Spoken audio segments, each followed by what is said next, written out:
لله رب العالمين والعاقبة للمتقين والصلاة والسلام على رسوله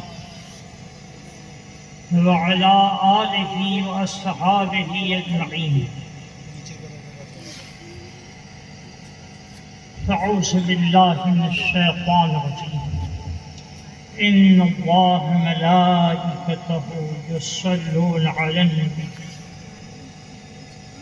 يا أيها الذين آمنوا صلوا عليه وسلموا تسليما. اللهم صل على سيدنا وشفيعنا وحبيبنا ونبينا مولانا محمد وعلى آله وأهل بيته وأصحابه أجمعين. حاضرین رحمۃ اللہ،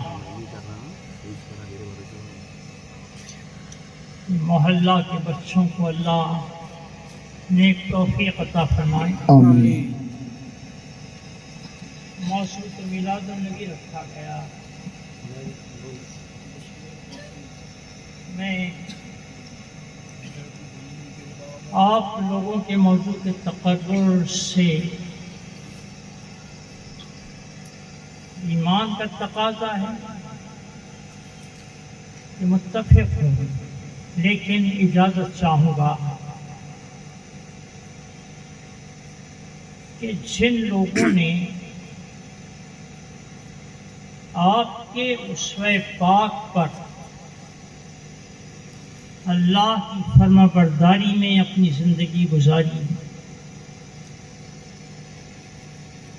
قرآن حکیم میں ارشاد باری تعالیٰ جس قدر ہیں ان کو اپنے سامنے رکھا،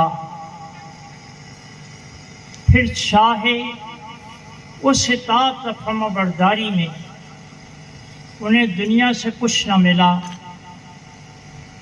بلکہ اپنے جانیں بھی قربان کر دیں، وہ لوگ کامیاب ہوئے. ان سے متعلق کچھ عرض کروں.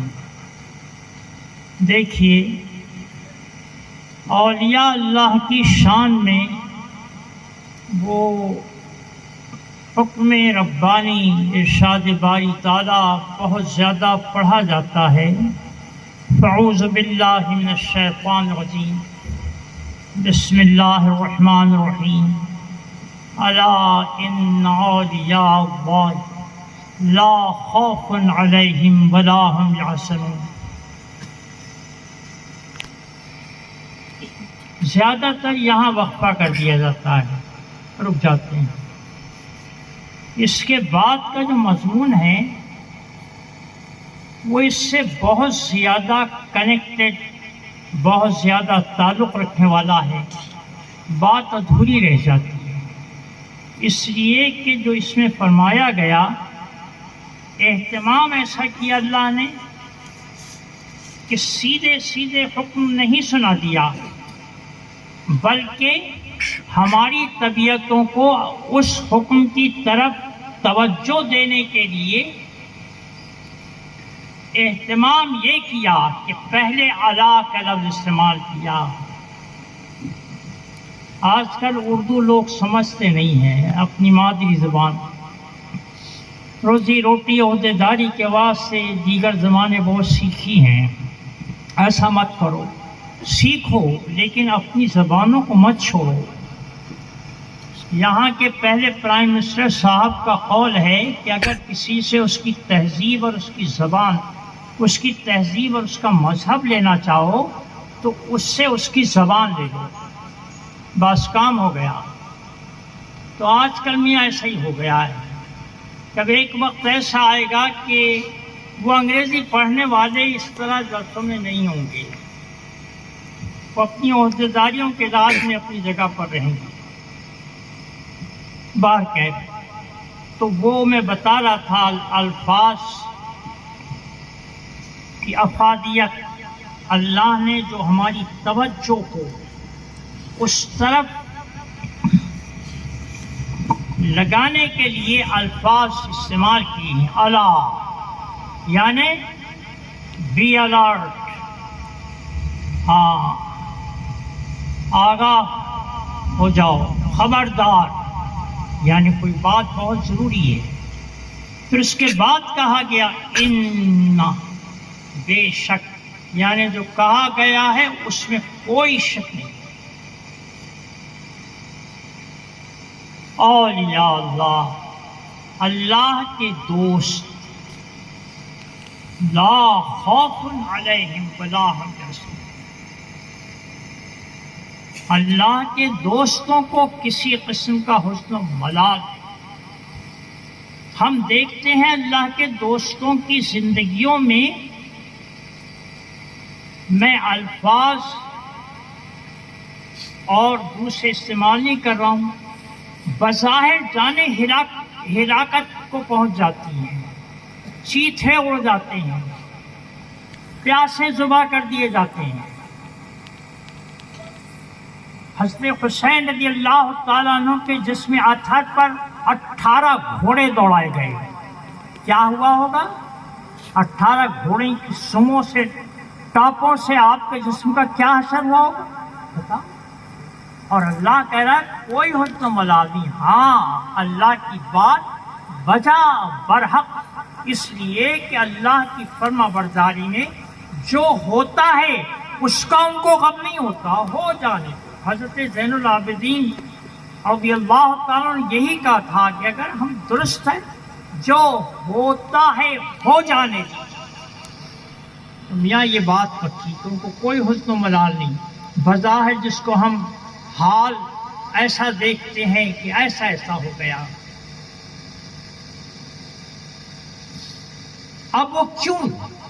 اللہ نے ان کو بے نیاز کیسے کر دیا؟ نہ صرف دنیا بلکہ آخرت کا بھی کوئی ان کو حزن و ملال بے نیاز ہے۔ معروف کرخی رحمۃ اللہ تعالی علیہ کے متعلق لکھا ہے کہ میدان حشر میں لائے جائیں گے، کہا جائے گا جنت میں داخل ہو جا، تو آپ کہیں گے کہ میں نے جنت حاصل کرنے کے واسطے زندگی نہیں گزاری تھی، میں نے تو تیرے ساتھ رہنے کے لیے زندگی گزاری ہے، تیرے سوا میں جنت کے مزے کیا لوں؟ تو ان کو پھول کی چھڑی سے مارا جائے گا، دیکھ، یعنی لاڑ پیار کا انداز ہوگا ان لوگوں کے ساتھ۔ اور یہاں ہم زندگی میں کیا دیکھتے ہیں کہ ان کی بہن صاحبہ کہتی ہیں معروف کبھی تو پیٹ بھر کے کھا لیا کر، دبلے، وہ کہتے کہ بہن پیٹ بھر کے کھاؤں گا، اللہ کی یاد سے غافل ہو جاؤں گا، کئی بھوکے ہیں ان کی یاد آتی ہے۔ زندگی کچھ دن کی ہے، گزر جائے گی۔ دیکھو یہ حال تھا۔ اب اس پیمانے میں ہم دیکھیں کہ اولیاء اللہ کو یہ جو شان ملی ہے وہ اس لیے ملی ہے الذین آمنوا، وہ اللہ اس کے رسول قیامت پر ایمان لائے ہوتے ہیں، وہ کانوا یتقون، اور وہ اللہ سے ڈرنے والے ہوتے ہیں۔ ان کو ڈر ملال کسی قسم کا دنیا اور آخرت کا اس لیے نہیں کہ وہ اللہ سے ڈرنے والے ہوتے ہیں۔ ہمارا حال یہ ہے میاں کہ تقریریں کر رہے ہیں، تقریریں سن رہے ہیں، کتابیں پڑھ رہے ہیں، وہ کلف میں دیکھ رہے ہیں، تقریریں وغیرہ سب سن رہے ہیں، مگر ہم یہ دیکھتے ہیں کہ ڈر دنیا والوں کا، اللہ کا ڈر نہیں۔ محاسبہ کرو ہماری زندگی کا، جن سے ہم دوستی کے دعوے کرتے ہیں ان کے مطابق ہماری زندگی بالکل نہیں ہے۔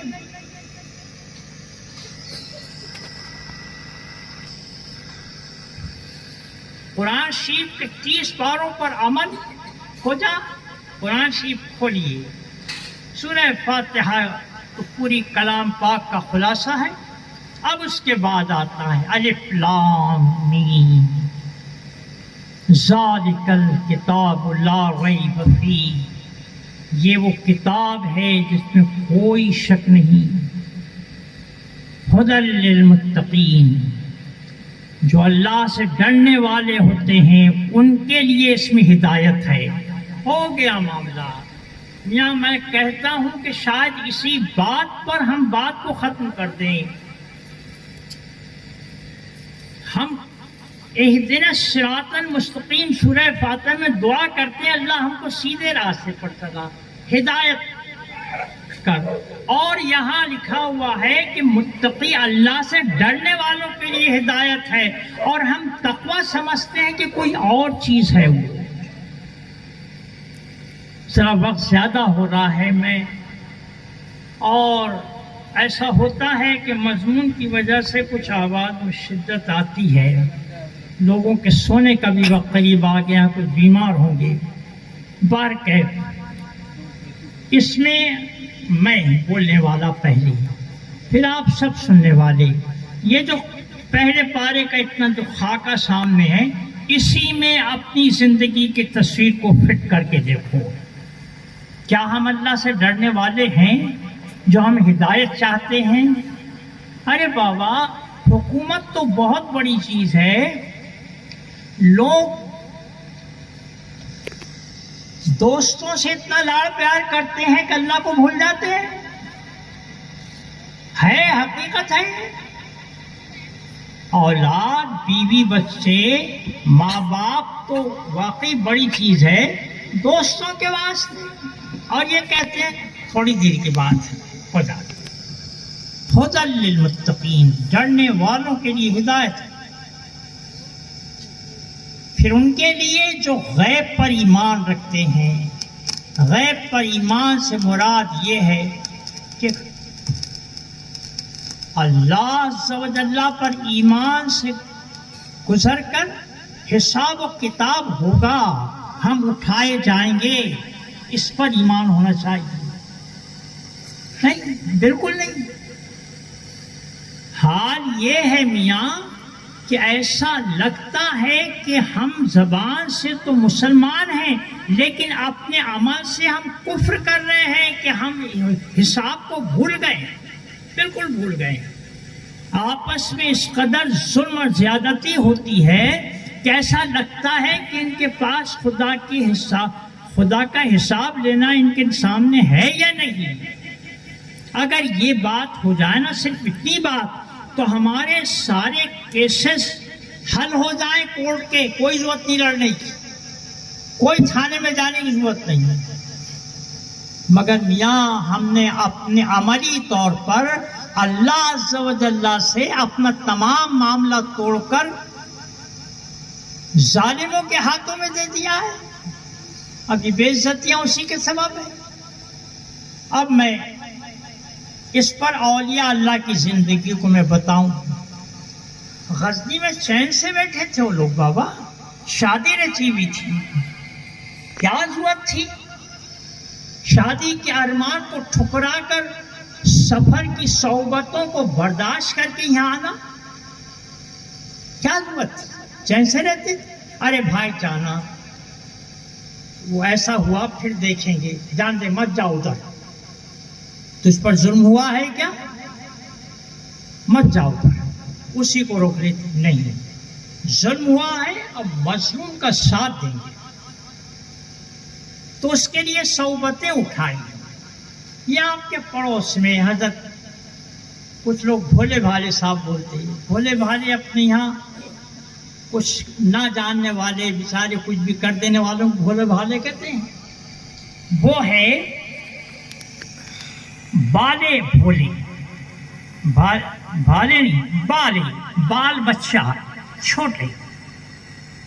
وہ دونوں بھائی ہیں. تاریخ میں نام لکھے ہیں امجد اور مجید. بڑے کا نام امجد، چھوٹے کے نام مجید. یہ عرفیت ہے بالے بھولے صاحب. شاہ عبد الرحمن غازی رحمۃ اللہ علیہ کے ساتھ یہ لوگ تشریف لائے ہیں. جب ان لوگوں نے اپنی دنیا قربان کر دی تو اللہ نے ان کو وہ وصف عطا کیا کہ جو زندہ لوگ حیران رہ جاتے ہیں. اب کچھ فارغ ندوہ اور فارغ دیوبند وغیرہ آڑی مورتی کھڑی مورتی کہتے ہیں ان کو، ان کا کام، مگر افسوس کی بات یہ ہے کہ ہم سنی ان کے عقیدوں پر اعتراض کرنے کے بعد، اپنے عقیدوں کے دعوے کے بعد جو فرما برداری کا معاملہ ہے وہ صاف ہے ہمارے پاس میں۔ قرآن حکیم کا پڑھنا، اس پر عمل کرنا، اس پہ نبی پر چلنا کچھ نہیں ہمارے یہاں، وہ سب تھا وہاں، قرآن حکیم پر عمل اور اس پہ پاک پر۔ تو حال یہ ہوا کہ اللہ نے ان کو زندگیاں ہمیشہ کے لیے دی، کہہ دیا گیا قرآن حکیم میں لا تقولوا لمن یقتل فی سبیل اللہ اموات، جو میری راہ میں مارے جائیں، قتل کیے جائیں، انہیں مردہ مت کہو، بل احیاء، بلکہ وہ زندہ ہیں، ولکن لا تشعرون، تم ان کی زندگی کا شعور نہیں رکھتے۔ یہاں عبد القادر صاحب ایک امام ہوا کرتے تھے، میں 2.5-3 برس کا بھی نہیں تھا، ماموں جان کی انگلی پکڑ کے آیا کرتا تھا، میں دیکھنے کا شرف حاصل کیا ہوں۔ بدو خان حضرت دیگر بزرگ بتاتے تھے کہ حضرت بڑے وابستہ تھے ان سے، عبد القادر صاحب سے۔ پتہ یہ چلا کہ جو لوگ باعمل ہوتے ہیں وہ لوگ ان سے وابستہ ہوتے ہیں۔ ہم زندگی گزار رہے بابا ایسی بدو خان چوک دیوڑی پر، ہم اگر نماز پڑھنے والے بھی ہیں تو بس سرسری طور پر سجدے رکوع ہو جا رہے، خالی خولی کچھ بھی نہیں ہے۔ وہ لوگ بھرواں ٹھوس تھے، جو عمل ہوتا تھا وہ اللہ کی رضا کے تحت ہوتا تھا، اخلاص کے ساتھ ہوتا تھا۔ بتایا جاتا ہے کہ ایک فجر کی نماز کے بعد عبد القادر صاحب نمازیوں کو لے گئے حجرے میں، وہ حجرہ بہت بعد میں گرایا گیا، اور دروازے کو ہٹایا تو ایک سانپ وہاں سر کچلا ہوا پڑا تھا۔ بتایا کہ میری آنکھ کھلی ٹھنڈک محسوس ہونے سے، تو دیکھا کہ سینے پر سانپ بیٹھا ہوا ہے، فنا نکالے بھی، کوئی داخل ہوا اور اپنے درے کی مٹھی سے اس کو اچھالا اور سر کچلا اور چلے گئے۔ یہ حضرت بالے بھولے صاحب علیہ الرحمہ کی کرامتیں ان کی زبانوں سے ہم نے سنی ہیں، اور اس سے بھی زیادہ کچھ ہے، لیکن میں کرامتوں پر وقت صرف نہیں کرتا، اس لیے کہ کرامتیں ان کے لیے کوئی چیز نہیں تھی، کوئی چیز نہیں۔ اگر کرامت تھی ان کے پاس میں تو اللہ اور اس کے رسول کی فرما برداری۔ تو اب یہاں سے اٹھ کر دیکھیے، آپ لوگوں نے کیا نا، خدا کے واسطے اپنے واسطے یہ کرنے کو گرفتاری کا حلقہ مت بنانا رے بھائی۔ جس نے یہ خیال کیا کہ ہماری تعریف ہو جائے گیا، اب یہاں سے اٹھو اور یہ تہیہ کرو کہ خدا کے واسطے ہم قرآن شریف سے انس کریں، اور انس کرنے کا دعویٰ نہیں کریں گے، اس کو سیکھیں گے، اس میں کیا اللہ کا مزاج ہے، کیا چاہتا ہے، بس ویسی زندگی گزاریں۔ دیکھو اولیاء اللہ کی کیمیائے سعادت میں ولایت کے باب میں امام غزالی رحمۃ اللہ علیہ نے حضور پرنور شافع یوم النشور صلی اللہ تعالی علیہ وسلم کی دعا ایک ضبط تحریر کی ہے۔ اب حضور کی دعا پر غور کرو، یا اللہ مجھے اپنی محبت عطا فرما، اور ان لوگوں کی محبت عطا کر جنہیں تجھ سے محبت، یعنی اولیاء اللہ جنہیں تجھ سے محبت۔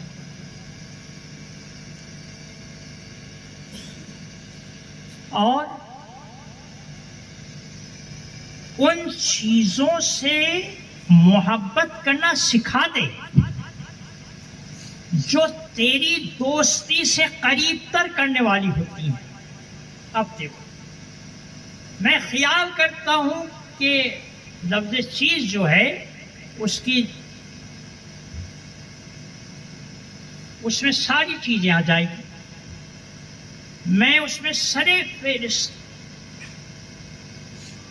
اللہ کے دوستوں کی محبت کے بعد جو ان چیزوں سے محبت کی دعا کی گئی ہے جو اللہ کی دوستی سے قریب تر کر دے، قرآن حکیم کو دیکھتا ہوں. یاد رکھو، اس سے بیزاری جو ہے نا شیطان کا بہت بڑا حربہ ہے، بہت بڑا.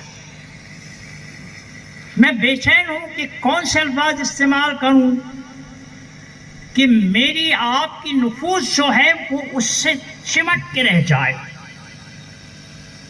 اس کے ایک ایک حکم سے چمٹ کے رہ جائے، کبھی نہیں چھوڑے، چیتھے اڑ جائیں. ارے بابا ہم سول کوڈ کی مخالفت کرتے ہیں نا بابا، ہیں اس منہ سے کرتے ہیں. ارے کورٹ میں چلے جاتے ہیں شریعت کے خلاف، اور ادھر سول کوڈ نہیں ہونا ہمارے کو، کا نہیں ہونا. ارے ہم تو پکے ساتھی ہیں ان لوگوں کے. بس ایک تہیہ کرو کہ اگر ہم ولیوں سے محبت کرنے والے ہیں تو خدا، اس کے رسول اور اس کی کتاب سے مذاق نہیں کریں گے. یہ مذاق ہوتا ہے ہمارے یہاں جو ہم دعوے کرتے ہیں نا، اور زندگی خالی خولی ان کی محبتوں سے مذاق ہے. ہم ان سے مذاق نہیں کریں گے، حقیقت میں ان سے محبت کریں گے. تو میں اپنی بات یہاں ختم کر رہا ہوں. بات بکھری بکھری سے رہی، لیکن تقریباً آپ کے سمجھ میں تو آ گئی ہوں گی، کیونکہ ہوتا یہ ہے کہ کبھی کبھی ایسا ہوتا ہے. وہ آج جمعہ میں ہو گیا بابا ایسا، وہ 2-3 جمعوں سے انہوں نے کچھ اقدام کیا ہے، اللہ ساتھ دے، کہ تاریخ اسلام یہ سناتے ہیں ہر جمعے کو عشاء کی نماز کے بعد. انہوں نے تقاضا کیا کہ ابو اس کا اعلان کر دو. تو میں نے جو اعلان کیا، اعلان میں نے اپنی دانش میں وضاحت سے کر دیا. اب اس کے بعد فرض نماز کی دعا مانگنے کے بعد اٹھتے ہیں تو لوگ بیٹھے ہوئے ہیں، اور تیاری اس بات کی ہے کہ کچھ کہا جائے. پتہ یہ چلا کہ میں نے جو اعلان کیا لوگ سمجھے ہی نہیں ہو. تو بابا میری بات اکثر سمجھ میں بھی نہیں آتی. میں بوڑھا ہو گیا اور اسی نااہلیت کے ساتھ. تو اب اتنی بات سمجھو کہ ہم جو محبت کے دعوے کرتے ہیں، زندگی میں سچے طور پر، عملی طور پر اللہ سے، اس کے رسول سے، اس کے ولیوں سے، اور محبت صحیح کرنے کے واسطے سب سے پہلے قرآن حکیم کے احکام کو، کہ اس کے احکام کے تحت ہم محبت کرتے رہیں. ورنہ وہ ہو رہا بابا ڈی جے سے سندل جا رہے ولیوں کے، اور لوگوں کو، دلوں کو، ہارٹ ڈیزیز والوں کو تکلیفیں پہنچائی جا رہی ہے. کیا ہے؟ تو میاں اس کا خیال رکھو بابا. پتہ نہیں پھر بولنے کا موقع مجھ کو ملے نہ ملے. اور یہ بات ہے کہ میری بساط نہیں کہ آپ سے کچھ کہوں، اور میں آپ کے لیے بھی وہ لفظ استعمال کروں کہ آپ کی ہماری کوئی بساط نہیں کہ ہم کچھ کر سکیں. شاید کروائے گئے ہوں گے اس لیے کہ یہ بات پیدا ہو جائے. تو دیکھیے، صرف عقیدت میں سر دھن کے رہ جانا کافی نہیں ہے، اور اپنے ساتھ اپنے اہل و عیال اور اپنے دوست احباب کی فکر کرو. وہ برا مانے اس کی پرواہ مت کرو. میں دعا کرتا ہوں کہ اللہ، جو میں نے تیرے پیارے رسول صلی اللہ علیہ وسلم کی دعا کا ذکر کیا، مولا اس کے تحت مجھے اب سے محبت کرنا سکھا دے. آمین. مجھ پر اپنی محبت کا ایسا غلبہ عطا فرما آمین. جو پیاسے کو پانی ملنے پر بھی نصیب نہ ہوتا ہو. یہ الفاظ حضور کے بھی ہیں اس کے آگے. اور قرآن حکیم سے محبت عطا فرما کہ ہم تیرے ہر حکم پر چلنے کی کوشش کرتے ہوئے، اسی کوشش میں اللہ ہمیں موت آئے اور ایمان پر خاتمہ ہو. وصلی اللہ تعالی علی خیر خلقہ سیدنا محمد وعلی آلہ وصحبہ اجمعین برحمتک یا ارحم